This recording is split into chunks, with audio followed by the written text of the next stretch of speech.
Hi everyone, welcome to my channel Infinity Tech. So in this video, I'm going to show you how to highlight anything from the snipping tool. Basic purpose of snipping tool is to get the screenshot, but how we use it to highlight any text from our image. Simply go to the snipping tool, then click on the new, and I'm going to get the screenshot this specific part.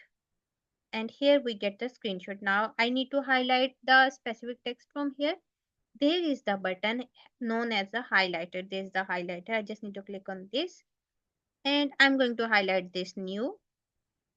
Then I'm going to highlight this about and then I'm going to highlight this part as it is and then save this. I'm going to save this in the desktop, save as, and here you can see our highlighted text is saved.